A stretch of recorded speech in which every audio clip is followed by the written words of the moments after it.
백성들이 성을 건축하는 모습, 그 모습을 통해서 우리에게 발견할 수 있는, 우리에게 적용해야 될 세 가지의 교훈을 찾고자 합니다. 그 첫 번째는 이들이 세우고 있는 것과 같은 우리의 무너진 성은 무엇인가 라고 하는 것이고요.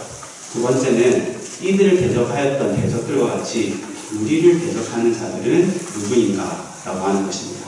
그리고 마지막으로 세 번째는 이들과 같이 성을 건축하는 자의 삶의 태도, 삶의 모습은 어떠해야 하는가, 이러한 교훈과 고민을 우리 이 시간 함께 해보기를 소망합니다. 먼저 시작할 때에 17절에 이렇게 시작하고 있습니다. 성을 건축하는 자와 담보하는 자는 다 각각 한 손으로 일을 하며 라고 오늘 본문의 17절을 시작하고 있는데요. 다들 아시다시피 느헤미야의 가장 큰 이슈는 성을 건축하는, 재건하는 일이었습니다.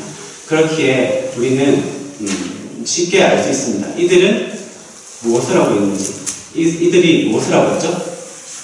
성을 건축하고 있습니다. 그렇다면 우리는 이들이 건축하고 있는 성에 대해서 조금 더 생각해 볼 필요가 있습니다. 이들이 건축하고 있는 성은 어디지요? 예루살렘입니다.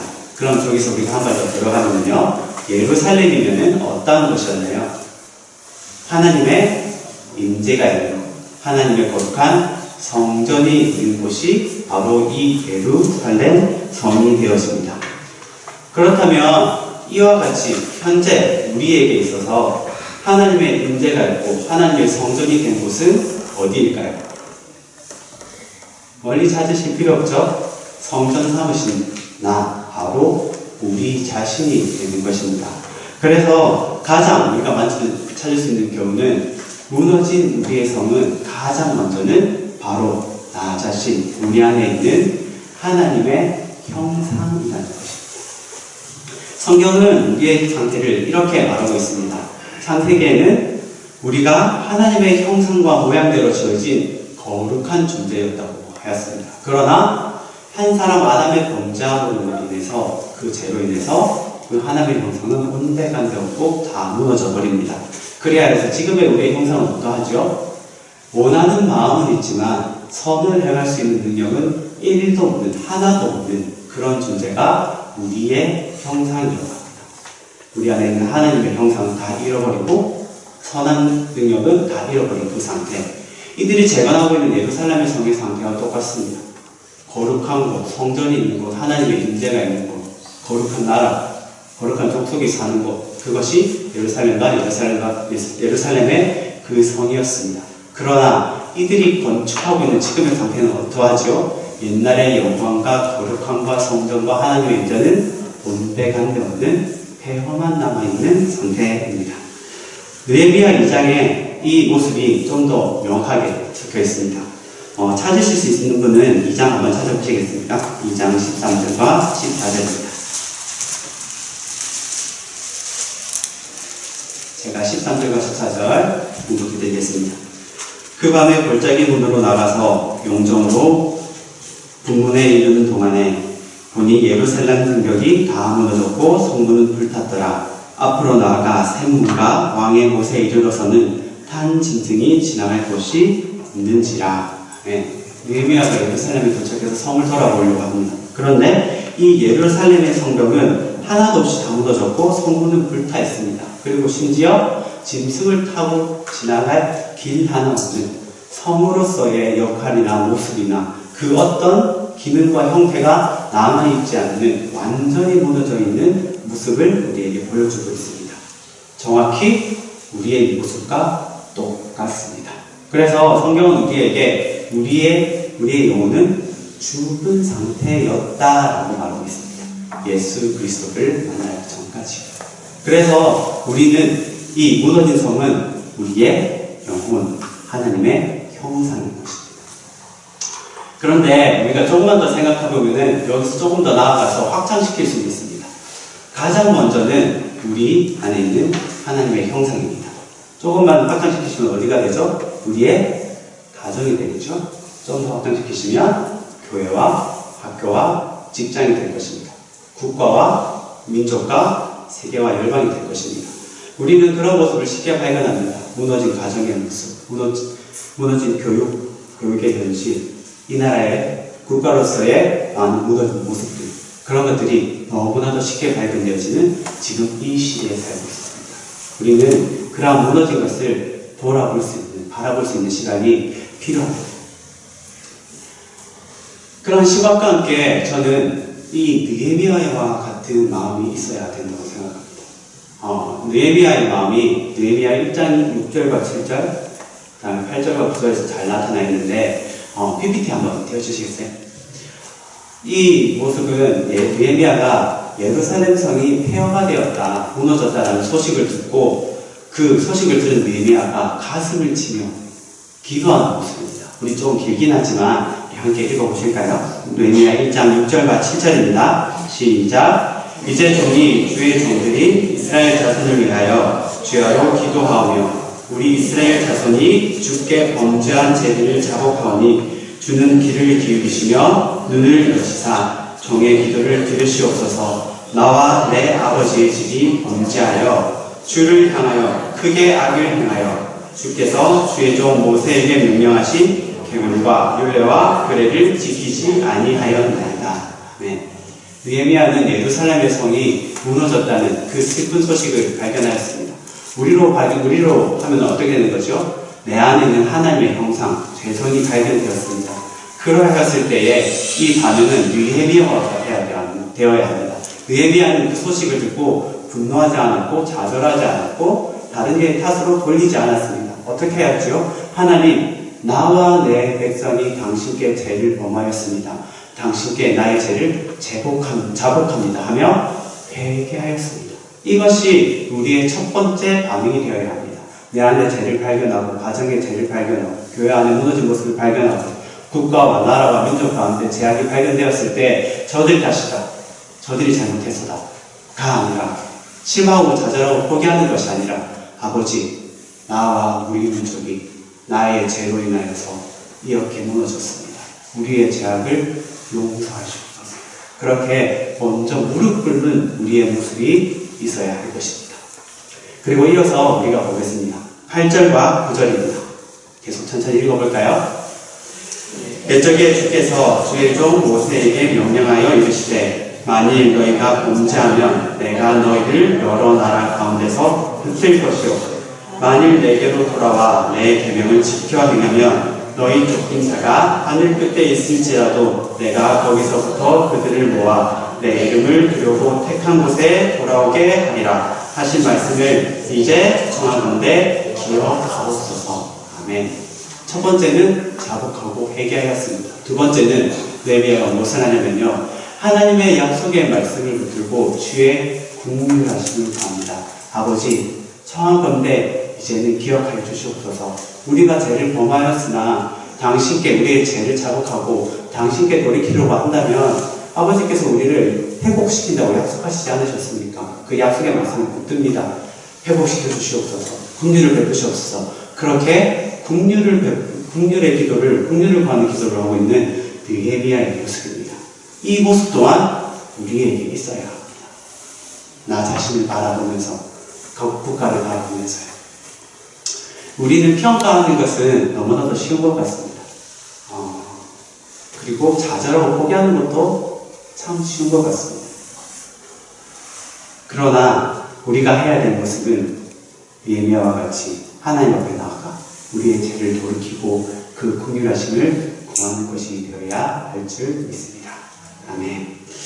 그렇다면 두 번째로 우리 찾아볼 것은 이러한 느헤미야를 대적하는 자가 있습니다. 느헤미야가 이렇게 하나님 앞에 간구하고 기도하죠. 그리고 왕에게 그 청을 하고 허락을 구해서 예루살렘으로 갑니다. 그리고 그곳에서 남아있던 이스라엘 백성들과 재건하는 사업을 하기 시작합니다. 그런데 그것을 도우는 사람은 있었던 것은 결코 아니었던 것 같습니다. 왜냐하면 오늘 보면 17절 후반절에 보면은 이렇게 되어 있죠. 한 손에는 그들이 무엇을 잡고 있냐면 병기를 잡고 있었다고 하였습니다. 그들을 향한 반대 세력, 대적이 없었다면 한 손이라도 더, 한 발짝으로 더 움직여서 일하는 데만 몰두하였을 겁니다. 그런데 그들을 가로막고 그들이 일하지 못하게 대적하는 무리가 있었던 것 같습니다. 있었습니다. 그러니 이들은 당연히 마땅히 그 대적을 능히 대비하기 위하여서 무엇을 들었지요? 한 손에는 병기를 들고 일을 하였습니다. 느헤미야와 이스라엘 백성들을 대적한 대적들은 대표적으로 누구죠? 산발락과 도비야 그리고 많은 그 민족들이었습니다. 그런데 제가 느헤미야에서 이 대적들이 이스라엘 백성들을 향하여서 일으키는 반응을 네 구절을 찾았는데 이 구절의 모습이 그들의 느헤미야의 대적의 모습이 우리의 대적의 모습과 참 많이 닮아 있습니다. 제가 그 네 가지 모습을 말씀드리겠습니다. 도비야와 산발랏이 이스라엘 자손을 흥황케 하려는 자가 왔다, 느헤미야가 왔다 하는 소식이 있었습니다. 그러니까 느헤미야 입장에서 산발랏이 어떻게 반응했냐면요, 심히 근심하였답니다. 심히 근심. 그리고 두 번째로 산발랏이 성을 건축을 시작한다 하는 소식을 듣고 크게 분노하면서 그들이 행하는 것이 이루어지지 못할 거라고 어떻게 하냐면 비웃습니다. 그리고 세 번째의 모습은요, 그럼에도 불구하고 느헤미야와 이스라엘 백성들은 꿋꿋하게 이 재건 사업을 해나갑니다. 그러자 퇴락한 곳이 수거되어 간다 하는 소식을 듣자 이 대적들은 분내면서 이제는 어떻게 하자면은 이 일하는 것을 요란하게 하자라고 하는 반응을 보입니다.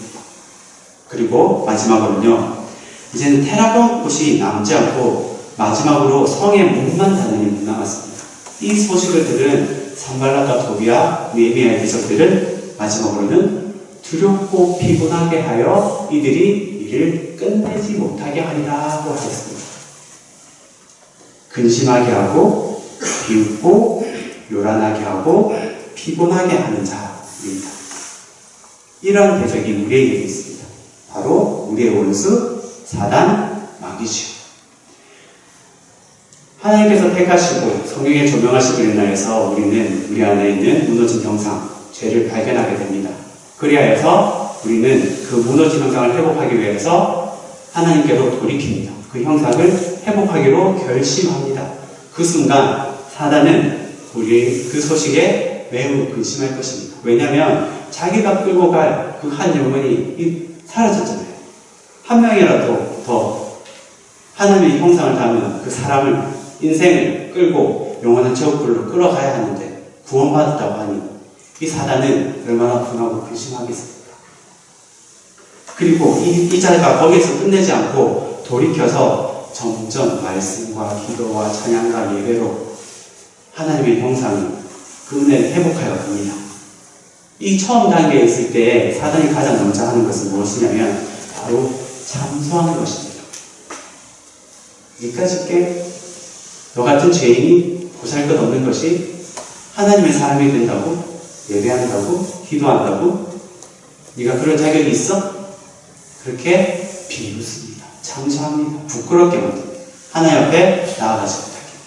그리고 그 다음 어떻게 하죠? 그럼에도 불구하고 성령의 도우심을 구하면서 우리는 한 걸음 한 걸음 우리 안에 있는 죄악과 육체의 정욕을 하나하나 이겨나가면서 하나님의 형상을 회복해 갑니다. 그럴 때에 사단은 그 다음 방법을 씁니다. 요란하게 합니다. 세상의 휘황찬란한 것, 이 세상의 복들, 때로는 우리의 육체를 치기도 하면서 많은 수많은 어려움과 고통과 고난을 더하여서 요란하게 하여서 우리 안에 있는 그 하나님의 형상을 회복시키지 못하도록 날개와 손과 요란함을 계속 주지요. 감사하게도 그 과정에도 그보다 크신 예수 그리스도께서 우리를 지키십니다. 그렇게 해서 우리는 하나님의 형상을 계속 닮아갑니다. 그 끝에 사단의 방법은 그렇습니다. 너 그만하면 됐잖아. 뭐 더 알려고. 그만하면 얼추 예수 같네. 그만하면 얼추 그리스도 같네. 이제 그만해도 돼. 피곤하지? 수고했어. 남들보다 많이 했잖아. 그만하면 됐어. 그렇게 우리를 피곤하게 합니다. 멈추게 합니다. 우리는 그 사단의 속임수에 설고 넘어가서는 안 될 것입니다. 근심하고 비웃으며 요란하게 하고 피곤하게 하여서 우리 안에 있는 그 성을 회복시켜가는 하나님의 역사를 가로막는 대적을 능히 이기시기를 소망합니다. 아멘.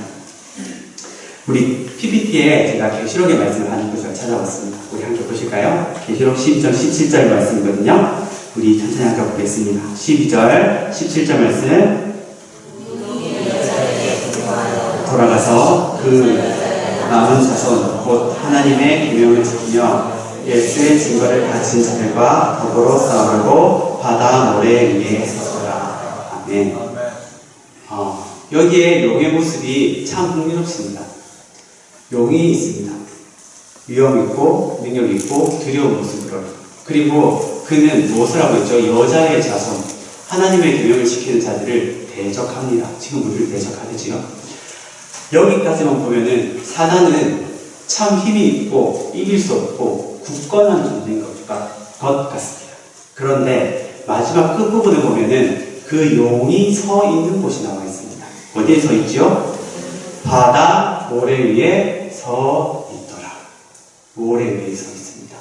위험 있고 능력 있고 우리를 대적할 서 있지만 그가 서 있는 곳은 바다 모래 위입니다. 우리는 어디에 서 있죠? 반석 대신 예수 그리스도 위에 서 있습니다. 그를 대적하면, 예수의 이름으로 대적하면 우리는 능히 이길 것입니다. 그렇기에 예수께서는 우리에게 우리 대적을 대적하라 라고 분명히 말하고 계십니다.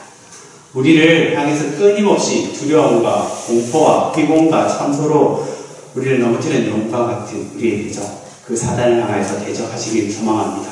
예수의 이름으로. 그래하여서 끝내는 승리하여서 우리 안의 형상도, 우리 주변에 있는 무너진 교회도, 직장도, 가정도, 나라도 완전히 회복시키시는 그 역군이 되시는 우리 모두가 되기를 소망합니다. 아멘. 마지막으로는 이들이 살아가는 삶의 모습입니다. 18절 우리 함께 볼까요? 18절 제가 읽어드리겠습니다. 건축하는 자는 각각 허리에 칼을 차고 건축하며 나팔 부는 자는 내 곁에 섰느니라. 여기 18절에 건축하는 자는 각각 허리에 칼을 차고 건축하고 있다고 합니다. 서두에도 말했다시피 건축하는 자는 건축하는 일을 하지만 마귀를 대적할 수 있는 칼, 그 방비를 분명히 해야 됨을 우리에게 분명히 말해주고 있습니다. 그리고 이들은 어디에 서 있어야 하냐면요, 낮고 넓은 곳에 서 있어야 합니다. 오늘 느헤미야서 4장 조금 앞으로 가시면 느헤미야가 우리의 대적들이 성을 세워가는 우리를 향해서 요란하게 할 것이라는 소식을 느헤미야가 듣습니다. 이 소식을 들은 느헤미야가 이스라엘 방백들을 대비하는데 그들을 어디에 세우냐면요, 성 뒤편 낮고 넓은 곳에 서서 방비하라고 그들에게 명령합니다. 낮고 넓은 곳. 딱 우리에게 뭔가 감이 오지 않는 이미지가 떠오르지 않으세요? 나의 가장 취약한 곳. 마귀가 가장 나를 잘 넘어지게 하는 곳. 쓰러뜨리는 곳. 그것이 육체가 될 수도 있고요. 어떤 분들은 어떤 욕망이 될 수도 있습니다. 또 어떤 분들은 물질을 사랑하면 될 수도 있고요. 쉬고 싶음이 될 수도 있습니다. 그런 것 같아요. 나의 낮고 넓은 곳. 가정의 낮고 넓은 곳, 교회의 낮고 넓은 곳, 그것을 통해서 사단은 우리를 침노해서 넘어뜨리려고 합니다. 그렇기에 느헤미야는 깨어서 그들을 어디에 세우냐면 가장 취약한 곳에 세웁니다. 우리가 육체가 약하다면은 그곳에 우리가 낮고 넓은 곳을 생각하고 그것을 방비해야 할 것입니다. 내가 육체의 정욕과 욕심이 넘쳐서 날마다 그것으로 인해서 넘어진다면 그것을 다스리는 작업을 우리는 해야 할 것입니다. 내가 물질에 넘어진다면 물질에, 이성에 넘어진다면 이성에. 그런 것 같아요. 그 낮고 넓은 곳이 저와 여러분이 서서 지키고 서 있어야 할 곳입니다. 그리고 동시에 그곳에서 우리는 어떻게 싸워야 하면은 이렇게 되어 있습니다. 내가 돌아본 후에 일어나서 귀족들과 민장들과 남은 백성에게 말하기를 너희는 그들을 두려워하지 말고 지극히 크고 두려우신 주를 기억하고 너희 형제와 자녀와 아내와 집을 위하여 싸우라. 우리가 칼을 차고 낮고 넓은 곳에 섰습니다. 그곳에서 싸울 때에 우리가 우리의 힘으로 칼을 휘두르면 아무 소용없습니다. 그래서 느헤미야는 무엇이라고 하냐면 두려워하지 말고 주를 기억하고 너의 가정과 국가와 너와 주를 위하여서 싸우라고 말하고 있습니다. 주를 기억하는 이것은 뭐죠? 주를 의지하여서 예수의 이름으로 말씀을 의지하여서 성령의 검을 가지고 마귀를 대적하라라고 우리에게 말씀하고 있습니다. 그렇게 우리는 칼을 차고 방비하고 있어야 합니다. 동시에 우리는 한 가지를 더 해야 합니다. 우리 그리스도인들은 군사이기도 하지만 또한 건축하는 자이기 때문입니다. 22절에 이렇게 되어 있지요. 그때 내가 또 백성에게 말하기를 사람마다 그 종자와 함께 이를 사람 안에서 잘지니 밤에는 우리를 위하여 파수하겠고 낮에는 일하리라. 밤에는 대적이 찾아오면 그들을 막기 위해서 방비하고 깨어 있습니다. 동시에 낮에는 그 성을 재건하기 위해서 일을 하고 있습니다. 우리가 영의 일에 민감하게 반응하면서 그것을 방비하는 것 참으로 중요합니다. 하지만 동시에 우리는 현실을 살아내야 됩니다. 오늘을 살아내어야 하는 것이죠. 각자의 삶의 자리에서 각자의 역할에 따라 그들을 충실하게 살아가는 것, 그것 또한 우리 그리스도인들에게, 믿는 자들에게 요구되어지는 일입니다. 예수님께서도 그러하셨죠. 목수로서 충분히 자신의 소임을 다하셨습니다. 끝까지 아들의 역할을 감당하시고 그 어머니 마리아를 맡기셨습니다. 그와 같이 우리도 그리스도인으로 사는 것, 하나님의 형상을 회복하는 것, 그것에 깨어서 반응하는 것 중요합니다. 하지만 우리가 이 땅의 삶에 온전히 살아가지 못하고 함부로 살아간다면 우리의 육신의 모습을 보는 세상 사람들은 그것을 보고 손가락질을 할 것이기 때문입니다. 영의 일과 동시에 우리에게 맡겨진 육체의 일도 성실히 행하시는 우리가 되기를 소망합니다. 우리 마지막으로 에베소서 6장 한번 찾아보겠습니다.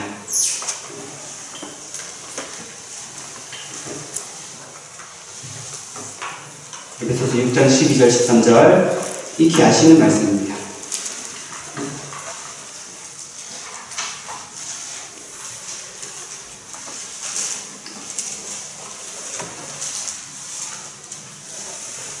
우리 천천히 함께 읽어볼까요? 우리의 씨름은 혈과 육을 상대하는 것이 아니요 통치자들과 권세들과 이 어둠의 세상 주관자들과 하늘에 있는 악한 영들을 상대하니라. 그러므로 하나님의 전신갑주를 취하라. 이는 악한 날에 너희가 능히 대적하고 모든 일을 행한 후에 적이 당하리라. 아멘. 우리의 씨름은 혈과 육이 아닌 정사와 권세와 이 세상 주관자들을 향합니다.